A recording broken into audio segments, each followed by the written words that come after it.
to another episode of the Always Be Testing podcast. I'm your host, Ty DeGrange, and I'm really excited to talk to Vanessa Lawrence today. Vanessa, how you doing?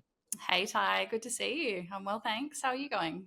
I'm doing great. I can't complain. Weather's reasonable here in Austin right now. Still kind of greenish, not too hot yet, so we're doing well. Nice. Likewise in New York. I feel like we're slowly turning a corner, so happy days here. Amazing, amazing. I've been excited about this conversation for a while, and I think Vanessa has as well. Vanessa's the Chief Content Officer at Linkbee. Just an awesome, effective, quality player in the affiliate ecosystem, and a lot of learnings to share. So it's going to be a good one, I think. Yeah, I hope so. Thanks for inviting me. I'm a big fan of the podcast. Thank you. Appreciate it. Well, maybe Vanessa, just to kick it off, tell us a little bit about Linkbee. Yeah, sure. So I always like to say that we mean kind of different things to different partners because what Linkby means to a brand is very different to what we mean to a publisher. But in, I guess, the most basic of terms, we're an ad tech platform that connects brands with premium publishers on a predominantly cost per click or CPC basis. So what that basically does is allow brands and agencies to secure that really valuable editorial coverage upfront with no kind of costs unless the click is actually driven. So yeah, we've seen a lot of great expansion. We were founded, I think, around 5 years ago now, and in that time, we've grown to operate out of North America, the UK, Ireland, Australia, Singapore, Malaysia, and am I forgetting? Oh, and now France. We just had our first publisher in Europe go live, which is exciting. So It's yeah, amazing. yeah. No, it's been awesome to see your growth, and I think there's a really interesting opportunity to think about kind of we're seeing this confluence, right, of influencer and content and PR and Mm. affiliate. And I think that in particular around content and PR and affiliate, there's um, a lot of exciting developments and similarities and overlap. And I think Linkbee sits in a really powerful position there where it's very measurable, it's very cost per click based, which is appreciated from the agency perspective and certainly from the brand perspective as well. Yeah, absolutely. I feel like there's, you know, a definite shift in the way that brands and agencies really want to measure the success of the campaigns that they run. And I think why Linkbee has been such a successful disruptor in the space is that we're working really hard to deliver what I guess more traditional PR often can't. So, like for example, brand cut through. I mean, when you're working with a publisher on, a cost per click or really any affiliate model, but certainly cost per click, they're obviously really incentivized to optimize that content, right? And they're very incentivized to distribute that content really well across all their different levers. And that often makes that content much more effective than, say, like a standard earned placement. Then you've got like results at scale. So instead of, blasting out a press release and hoping that someone takes an interest in it, with a platform like Linkbee, you can pitch to like 25, 30, where there's really no limit, of North America's most premium publishers in one hit. And then likewise, like fast turnaround. So often we see publishers go live with content in as little as like, say, 12 hours, especially for some of our newsletter creators. And then, like I said at the beginning, that, you know, secret sauce, I think, is the fact that there are a no upfront costs, right? So brands and agencies, they love the fact that they only have to pay for genuine clicks, genuine engagement. Like you said, Ty, it's like super measurable. If the clicks are there, then you pay for them. If they're not, you don't. Yeah, it's kind of like hits the nail on the head as far as like the ethos of the affiliate ecosystem, which is so performance based and so Mm-hmm. action and quality based, which is awesome. For brands that are maybe not as familiar, or just generally, audience members who are maybe not as familiar with what Linkbee is able to do, are there particular, publication types or content types that are interesting or notable to kind of share to kind of bring to life kind of the beauty of the ecosystem and the types of placements people are securing through Linkbee? Yeah, for sure. I think what's been really interesting is that as our business has evolved, so too have the commerce partners or the publisher partners that we work with. So of course, you come to the platform, you can pitch to everyone from like NBC Universal to Dot Dash Meredith to Condé Nast. To USA Today and everyone in between, essentially. But then you can also pitch to a lot of newsletter only creators, for example, like a Morning Brew. We work with the Skim a lot. Of course, they have on site content, but newsletters is the kind of bread and butter of what they do. And then on the social side, you've got Betches Media. So you can, pitch directly to a social first publisher who has, an enormous reach across a very specific social channel. And then we've more recently started to dip our toe into the water of Substack creators, just because we've seen such monumental growth across the kind of newsletter focused side of our business. And the thinking was, okay, well, if there is appeal from brands and agencies to work with these more niche but like very highly engaged, or tap into rather these more niche but very highly engaged audiences on the publisher side, why not on the individual creator side as well? So that's been a really exciting development. So I mean, all that to say, I think as the business continues to evolve, a brand or agency will be able to come to Linkbee as a bit of a one-stop shop, and no matter what kind of they're trying to hit with their media plan, they'll be able to pitch to a publisher that makes sense to their kind of overall marketing strategy. I love it. That's fantastic. And in our world, we have various payment models, right? You've got flat fee, you've got CPA, a commission percentage of sorts. You've got a, increasing based on performance, or a CPAI. You've got Mhm. cost per click, which you're referencing, which is a big part of your model.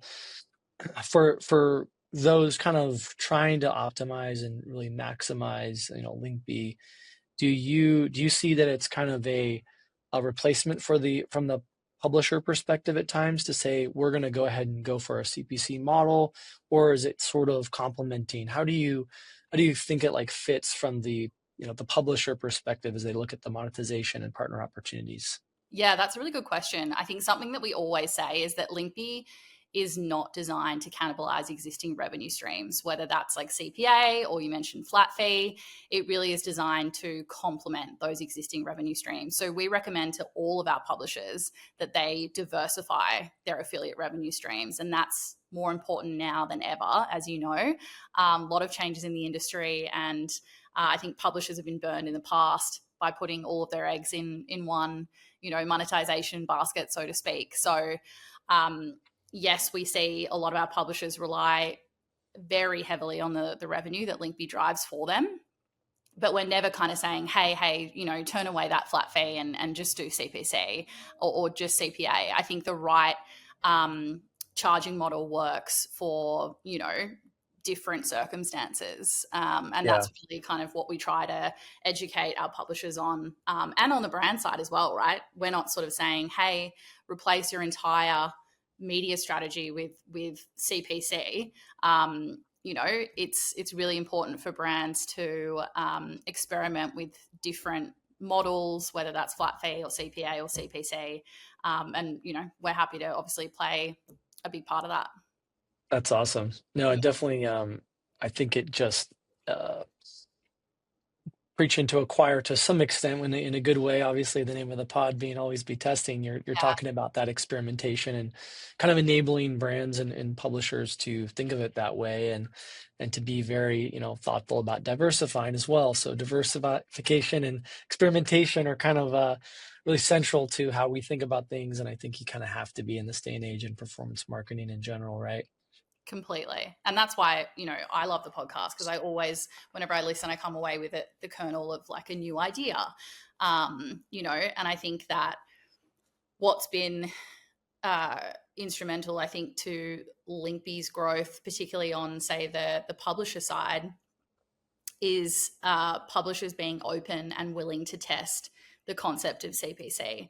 I think a lot of editors, writers are very used to kind of saying of it, and this is very much trivializing it because I've been on the editorial side myself, but this is not how it works. But say they woke up and they were like, today I really want to cover this pair of Skechers shoes, and it's quite easy to monetize that link across any number Mm-hmm. of platforms, right? Mm-hmm. But Linkbee is a little bit more structured in the way that you would decide to kind of cover that same product, and that can be a little bit of a learning curve for some publishers. But once they get it, once they see and really understand that, I guess CPC is all about rewarding them for the authority and trust they deliver, not just when they make a sale, and that they do have 100% freedom to craft that authentic content they know is going to resonate. And that diversification piece I mentioned, once they kind of clue into that, they're very receptive to it. It becomes like a very natural part of their editorial commerce workflow, and Mm-hmm. the relationship progresses from there. But it is a little bit of a learning, and it's always so important for us to have, like, I guess, those Linkby evangelists, people that really get it in all our major publisher partners, because they're the ones that really help drive the Yeah. partnership forward. I think Linkbee sits in such a great part of the ecosystem because, so much of what we've observed, in our experience and to data from so many client examples and running multi-channel marketing, but obviously with a heavy focus on affiliate influencer, it's like we just see the movement has just gotten so insane where um, brands that are not utilizing like these trusted third parties that Linkbee can tap into, and that we are obviously looking for on behalf of our clients. It's just they're missing out seriously if they're not tapping into them in a way that's authentic, and it's hard to do, right? You've Totally. Yeah. And tell me if yeah. you agree, but I feel like it can be a real struggle to open up the eyes of, say, brands and agencies to the fact that they're paying for so much more than a placement. It's not just about the placement. Of course, yes, that is an important aspect of it, but you are really paying to tap into the years and years of, authority, trust, reputation that publisher has poured into their own growth and the growth of their audience. Hmm. And as a brand and agency, you're paying to kind of bask in the halo effect of that, you know? Yeah, I couldn't agree more. It's we've been seeing this happening so much where, individuals, even if you don't know them, consumers are wanting to hear from more so than brands. And, some publications have, pardon me, some publications have, more resonance with certain audiences than others, and some of them have, a boatload of credibility. And obviously those things are dynamic and they're changing, and um, there's different levels of that authenticity with them, but there's extreme value, like you said. So gives them a chance to, like, brands to tap into that. I think it's really smart. Totally. And I mean, it's not like, for most brands, marketing budgets are not infinite, right? Like, people are very careful with where they put their dollars, as they should be. But we really try to encourage the brands and agencies that we work with to experiment and test new publishers, because you might think that, Sorry. Got you're right. a little frog in my throat. That's all right. You might Ruined think your that as a Yep. brand or agency, you really want to tap into this specific publisher, this big name publisher that everyone knows, household name, all of that. But that is not to say that there's a much smaller publisher out there that maybe, might not have the same brand recognition, but can drive like the same, if not 10 times better ROAS for your product or whatever it is. Just because they don't have the same, name recognition doesn't mean that they are not as effective in driving results. And we see that time and time again, honestly. I love that. There's just a huge aspect of what we do, and I think to extent what Linkby does is around that matchmaking exercise. And Yeah, there's so many that are like those just blue chip names that have, the recognition and size and reach, and probably a little bit more costly. And it's like, yes, you've got to think about those as you match make effectively, but you're thinking about their North Star metric, their goals, their timelines, etc. It's amazing how often these mid-tier or lesser known, maybe even unknown publications or creators or voices are kind of like, wow, that got significantly more ROI than either we expected or what their current levels of ROI are. So I love that thinking. 100%. And it's honestly the same on the publisher side. Our publisher management team does a lot of work to kind of, you know, make sure that our publishing partners are aware of great brands that maybe, they obviously don't have the same instant recognition as, say, like a Lululemon or a Samsung or a Spotify or, Brooklinen, but they're an awesome brand with a great product we know is going to resonate really well with their audience. And so, flipping the script, we do a lot of work in the background to matchmake publishers with brands that we know are going to work really well for them. Outside of obviously the names of the brands that need no introduction. That's awesome. No, I Mm, love that. I think there's magic in that detail that not many are able to see the pieces that go into that, and certainly that's something you're working on. for sure. Um, I think it's fun, kind of an interesting thought too, is like I feel like a lot of the controversies over the last 6 months, a lot of the attribution questions of various partner types, so I'll just leave it at that, have obviously come back and they're loud, and it's been going on for 20 years, essentially. Um, but thinking about giving appropriate credit at each stage, I think you're solving it somewhat elegantly here, just to say, hey, simple cost per click model. We're not necessarily trying to work our way into your attribution flow, where sometimes, clients are doing multi-touch, first touch, and far too often, in some ways, last touch, which can often kind of expose the content partners or maybe limit their upside or limit their compensation model. So I think it's an elegant solution to a problem that shouldn't be as difficult, I think, for brands, but here we are, and I think that's partially why we get to do what we do, because we're here to solve and help people figure those things out. Yeah, completely. And to your point, exactly, without naming names, obviously, I think over the last kind of 4 odd months, like the tides really turned. And I think that, across the affiliate space, people are kind of, I guess, more open and waking up to the value of working with different types of partners. And we've obviously really been able to kind of ride that wave, which is awesome. That's awesome, and kind of leading the charge in so many ways, Vanessa. Like, how are you? Curious to learn a little bit more about like your, levers that you utilize in the organization to get things done, and your superpower, and what's kind of been your go-to at Linkbee. I'm curious to learn more about your role and how you've kind of tapped into it. Yeah, so basically, my role as Chief Content Officer straddles a few different aspects of the business. First and foremost is the publisher management team. So that team is globally responsible for managing the day to day of our, publisher partnership relationships. So, everything from facilitating, samples for products to advising on strategy and how to drive up clicks with various amplification levers. Um, you know, my team does an amazing job at, like I said, matchmaking publishers with brands alongside our sales team. So we've got our publisher partnerships team who does that day to day, and we've got the kind of equivalent of that team in Australia and the UK and North America. Then we've got our BD team. So Reed Webb, who you might have heard of, he was actually a partner of Linkbee's over at the Daily Beast. And he's a perfect example. This is a little bit of a segue for a story, but he's a perfect example of a CPC naysayer uh, who we managed to Yeah. convert. When we first met Reed, he was like, "Nah, this isn't going to work like you say it is."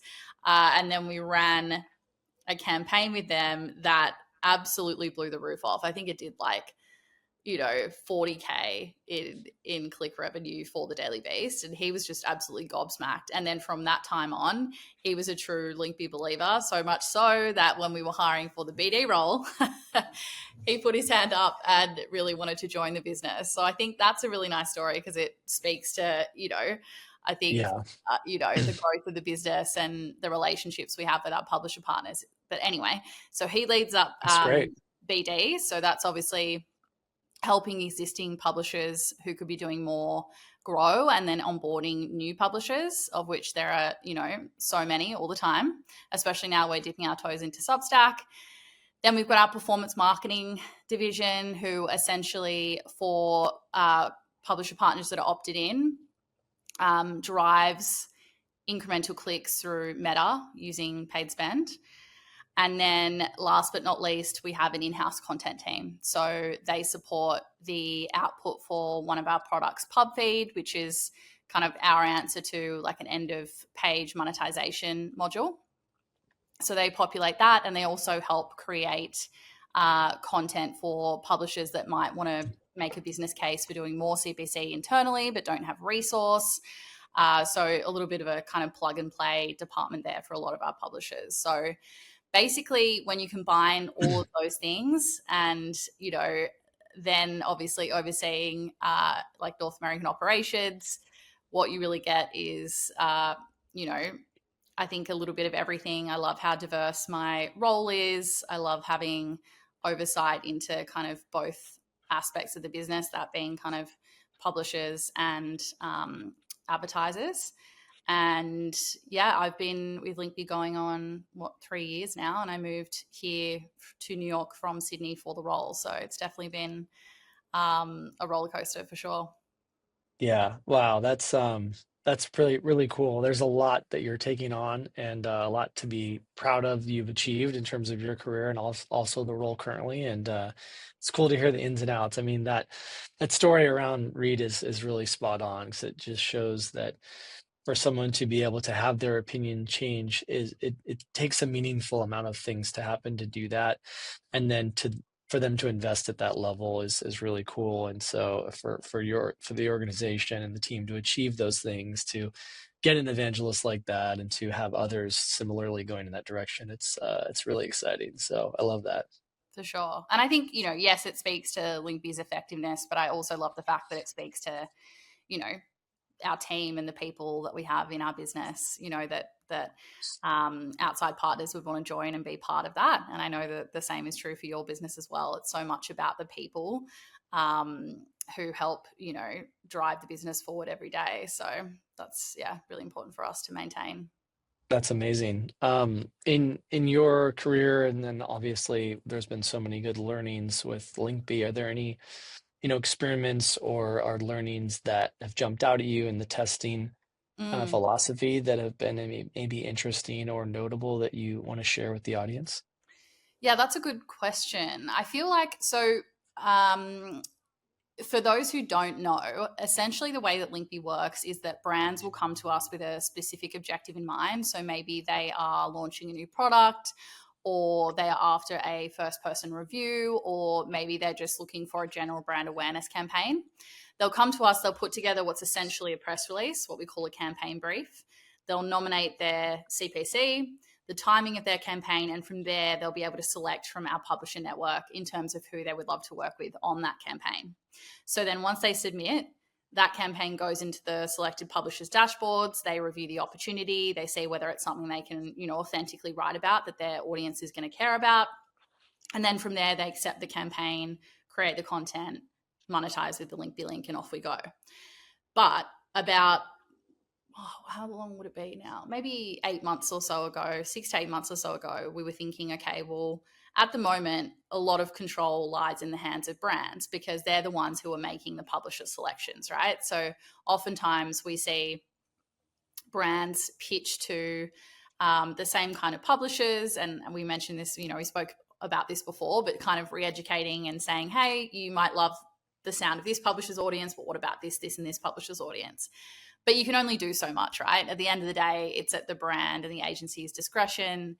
which publishers they add to the campaign. But we were thinking, okay, well, what if we could drive interest the other way? And instead of having, you know, the submission sit purely with the brands and agencies, why not have publishers be able to pitch to brands that they're interested in, that they know that their audience is really going to resonate with, even if they haven't received a pitch from that brand. So we introduced what we now call publisher pitches, where, as I just said, it flips the script on that whole process. And instead of the publisher waiting for a brand to submit to them, the publisher can access a list of all the brands on Linkbee that have opted into reverse pitching, and then pitch directly to them with like a specific idea in mind. So it might be a first person review, it might be a newsletter placement, it might be inclusion in a quarterly deals wrap that they have coming up. Like, for example, World of Good Brands, Well and Good, they did a great quarterly sales wrap. They put a really compelling reverse pitch together that hit about 30 brands. And we had so many brands opt into that, which is great for the brand, right? Because we call it sit back PR, where they're just, you know, having these opportunities like come to them from really quality publishers. And then for the publisher, they're able to really forward plan using Linkbee and, you know, express better than anyone else why that brand should accept that opportunity to work with them. So that's been a really interesting learning. It literally flipped the platform on its head. And, you know, we're still testing, continuing to optimize that product and that feature, but it's been really interesting experiment to date. And again, it's all about that like re-education and making sure that brands, like, they're not used to receiving pitches in reverse, right? Like, Yeah. you know, Well, it almost reminds me of like it's been an exciting kind of movement around like it, micro or medium influencers that are already buyers of the product. And I think there's like a similar analogy that you're utilizing there that's inverting that flow. It's really powerful. 100%. And I mean, no one but the publisher has as much of an encyclopedic knowledge of, you know, coverage of a brand that has already gone live or Yeah. is in the pipeline, or, you know, how one time 3 years ago a piece of content that they produced around, you know, insert brand absolutely flew. So they're in Yeah. the best position to kind of pitch themselves to brands. Now, of course, the core of the platform, which is brands and agencies pitching to publishers, that's still there. But this is a really nice accompaniment, and we've seen publishers take to it like ducks to water. And slowly over time, brands have, you know, learnt to kind of bake in the fact, especially the ones that are getting pitched enormous volumes, Yeah. bake in those opportunities into their media plan. So that's been, you know, that's been really interesting and something that I've loved kind of being part of building for sure. That's amazing. And obviously in terms of the flow of the information and performance, yeah, curious to know kind of how data plays a role in your, day to day and the performance in Linkby, but also just in your work and your teams. Would love to hear more about just kind of like how data impacts and how you're kind of using it to inform your decisions. Yeah. So I think, you know, the beauty of CPC is that it's really quite simple, right? It's all about clicks driven. But of course, layering on top of that is the quality of those clicks driven. So we obviously have tools in place to make sure that, you know, every time, as often as possible, every click that is being driven to a brand's, you know, site is legitimate and authentic and, you know, coming from a quality source. And on top of that, we use third party providers as just an impartial third party source to validate that data and that click quality. So that's something that's definitely really important to us. But at the end of the day, the two questions we look to are, was the click driven? And then was that a quality click? So that's really what it comes down to for us as a business. Of course, you know, as the business evolves, we're looking at building out the product to layer on top with other metrics like, you know, conversion, for example. That's something that we're discussing at the moment, which would be a really interesting addition to the business for sure. And a couple other things that I can't really speak to, but Ooh, yes, data is important to us. I think we've got a ways to go in terms of like building out our offering beyond, what it currently is.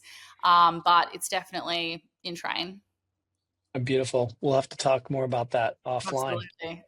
Top secret, top top, secret. top secret. Top secret. Global. You'll be in Australia. No, I think also the we could nerd out more on the concept of the quality click and get into that too later. But that's fascinating. I love to hear you've got some exciting things in the hopper, and I'm not surprised. Yeah, Amazing. got a lot on. Um, so gosh, you've dropped a lot of really good knowledge. I think there's a lot kind of more to dive into as well. This is, uh, you're obviously doing a lot of education to kind of improve how we operate in the community, and Mm. obviously that's a goal of the pod and educate and inform, but maybe share a little bit about like how maybe what motivates you or what you see as the opportunity just from your perspective because you're doing that here, and it's obviously Linkbee is moving the industry forward to a number of ways, and just wondering how you think about that, or what are some of the opportunities you see that we need to tackle as an industry. Yeah, for sure. I mean, on a personal level, my background is in publishing. I've worked for, global publishing brands for, all of my career, 16, 17 plus years. And throughout that time, I've seen, a real evolution in the space. And also, I guess, how publishers are rewarded for the traffic, the halo effect I spoke to earlier, that they drive for the brands that they choose to cover. And I'll give you an example. In my previous role, which was in a business called Pedestrian Group, Australia's largest youth focused publisher, and actually, fun fact, co founded by Linkbee's co founder, Chris Sinner, who's our Nice, CEO. So we've nice, worked together for a long, long time. But something that I often saw when, for example, we ran or had the global license for Kotaku, which is a very influential gaming site. And anytime they would cover or put their stamp of approval on, a product, you would see enormous interest and conversion from the audience, right? So I remember when the PS5, I believe it was launched. And I mean, we must have sold via Amazon like 250 of these units, right? Like thousands and thousands of dollars in sales through Amazon for PS. But because there was a worldwide shipping shortage of the product, it was honestly like 9, 10 plus months before we saw any revenue from that, enormous volume of interest that we were driving to the brand. And it doesn't, take into account returns, like all of that stuff that you know well. But essentially, it was a frustrating experience, and I know one that many publishers are familiar with. But what I feel really passionate about is delivering a different option for publishers in CPC that kind of speaks to the fact that they're doing so much more work on a brand's behalf than merely like selling a PlayStation or whatever it is, we've talked about first versus last click attribution. It's kind of like, what about all the steps leading up to that? Leading up to that sale that have been influenced by the content that the publisher has put out, by their many different distribution channels, again, all crafted and honed and grown over years and years and years. So what I feel really good about is being part of a business that is helping publishers diversify their affiliate revenue. And like I said before, not, canceling out CPA or flat fee, because they absolutely have their place, but you know, being rewarded for that intent, which is so important as we move forward as an industry. and not simply a sale is, something that I get a lot of, satisfaction out of, because I've experienced that, frustration many times throughout my career in publishing. Yeah, I love that. That's just, you nailed kind of the reason for being, and serving that community. You're kind of two-sided marketplace, but you come Yeah. from that background, so you certainly can empathize and build great things for them. So I love it. I mentioned Chris, our CEO and co-founder. He, had a lot of those same frustrations. That was the kind of birthplace of Linkbee in his previous role. He founded and ran this business for 18 years, so he saw a lot across both the publisher and the advertiser side. And that's really how Linkbee kind of came to be. We would see record traffic days that didn't necessarily translate into dollars, and all of those things that any publisher would be very aware of. And to see Linkby come out of that has been pretty awesome. That's amazing. Mm. Vanessa, there's been some awesome stuff. Just coming down the home stretch, talking about some of the what makes you tick. Drop some book recommendations on us. Anything that comes to mind that you think the audience should check out? Oh God, I'm a sucker for, and like my background before I was in digital, I was in print. Working for Elle and a lot of Nice. women's lifestyle magazines, and so I'm a real sucker for uh, a biography of someone who's been like instrumental in the magazine publishing world, like Tina Brown or Nice. Anna Winter, or I just bought Graydon Carter's new memoir. He was one of the original editors of Vanity Fair, I believe. So That's great. very into that. I also love a good fantasy read. I'm not.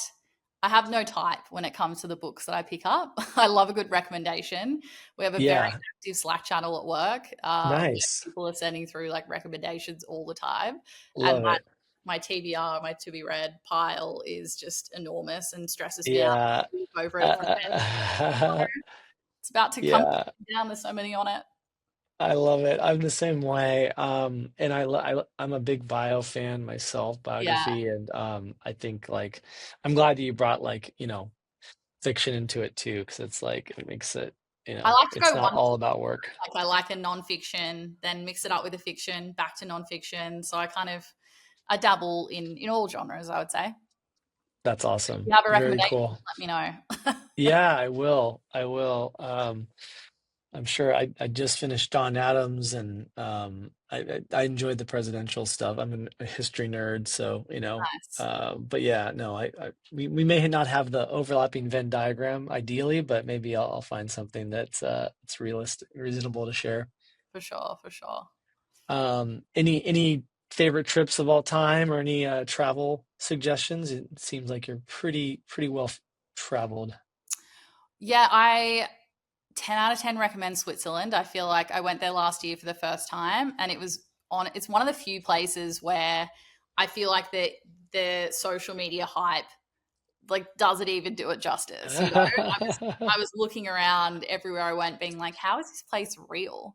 Which Yeah. is awesome, because I feel like so often those places you see so much of online, and then you get there, you're like, oh, it's a little bit underwhelming, but not the case for Switzerland. I absolutely loved Uh, Agreed. it. I had a life changing trip to India, which was absolutely incredible. Wow. Traveled around there for like 3 weeks, which is amazing. So highly recommend that. And then I really want to go to Guatemala. I feel like every second person I speak to is saying good things about Guatemala. We've had a few people from our team go and absolutely love it. So I think that's where I'm going to hit next. Love it. Well done. Those are great options. I love having the three. Yeah, Totally. and then just finishing up. So is there anything that maybe folks don't know about you in the audience that you want to share? Oh God. I Doesn't mean, have to be anything wild or crazy, but I know I'm like, is this a therapy session? Why does my mind go to like it really can be. self-destructive? Yeah, I know. No, I mean, look, something that's That safe, was something great. that's safe to share. I've shared this before on another podcast, but it is like I think like an interesting fact about me is that I collect really niche Christmas ornaments. Everyone who's close to me knows this. I have like a Love really it. insane spreadsheet that a friend built out to me as a Christmas gift one year to like track my inventory. Like that's how many I have. It's Stack my honestly, it's really deranged. But I buy them year round, so there had to be a system in place, Ty, to track all of these different Christmas ornaments, because it's like, well, I don't want to get to December and realize I've bought like, 3 pickles. Um, so yeah, that Pickles was is an they are important part. they are. But there's only so many branches on the Christmas tree. I've got to, just like there are affiliate revenue streams, I've got to diversify my Christmas ornament collection. So Uh, I mean, that just brings it all together perfectly. It's like the ending, just mic drop right there. mic drop. Um, yeah, we've got some fun traditions with tree ornaments are very important to our household as well. So I respect your dedication and data-driven mentality to the That's craft of right. Yeah, collecting. there's logic behind the madness for sure. Wow, amazing, impressive. And for people that want to learn more about Vanessa and Linkbee, where can they find you? Yeah, so you can find me on LinkedIn very easily. And then if you want to learn more about how Linkbee can help you, whether you're a publisher or a brand and agency, head to our website, linkbee.com, or again, just reach out to me on LinkedIn and I will make sure to connect you with the right person. Amazing. Thanks Appreciate so much you. for having me on, Ty. I appreciate it. Enjoy. Thank you so much. Enjoy your travels. Good luck with everything. And we're thrilled about the conversation. It was a blast. Thanks so much. Have a good one. You too.